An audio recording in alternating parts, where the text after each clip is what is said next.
नमस्कार. तुम्हा सर्वांचं खूप खूप स्वागत आहे. आज मी खास गावाकडच्या पद्धतीने जसा मसाला बनवतात तशी सोयाबीन मसाला ही रेसिपी बनवलेली आहे. चला तर मग रेसिपीला सुरुवात करूया.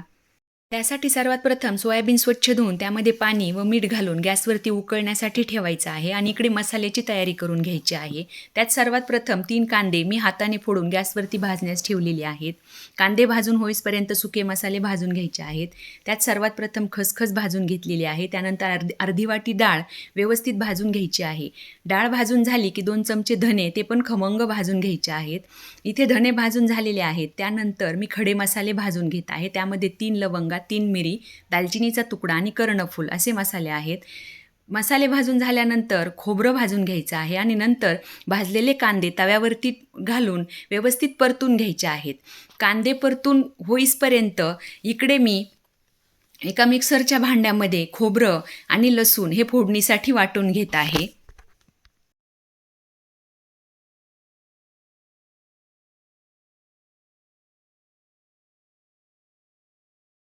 खोबरं लसूण वाटून झाल्यानंतर आता मी तव्यावरचा जो कांदा आहे तो काढून घेत आहे आणि कांदा काढून झाल्यानंतर जी हिरवी मिरची आहे ते मी 3 मिरच्या वापरलेल्या आहेत त्या व्यवस्थित भाजून घेणार आहे. मिरची भाजून झालेली आहे ती मी काढून घेणार आहे आणि नंतर आता मसाला बारीक करून घेणार आहे. त्यात सर्वात प्रथम सुके मसाले आधी वाटून घेणार आहे आणि नंतर त्यामध्ये कांदा व लसूण आणि मिरची घालून वाटून घेणार आहे.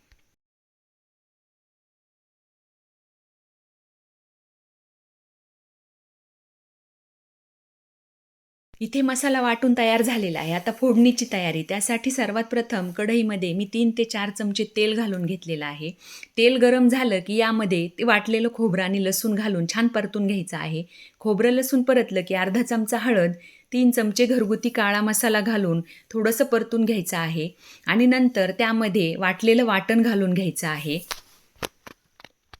वाटण छान तेल सुटेपर्यंत परतून घ्यायचं आहे. वाटण चांगलं परतून झालं की त्यामध्ये गरम केलेलं जे पाणी आहे ते घालून घ्यायचं आहे.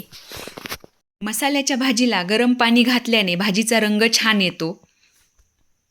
पाणी घालून झालं की इकडे सोयाबीन आहे ते पिळून घ्यायचं आहे हाताने दाब देऊन आणि इकडे भाजीला उकळी आलेली आहे त्यामध्ये हे सोयाबीन घालून घ्यायचं आहे. सोयाबीन घालून झाल्यानंतर एक 5 मिनिटे भाजी शिजू द्यायची आणि त्यामध्ये बारीक चिरलेली कोथिंबीर घालून घ्यायची.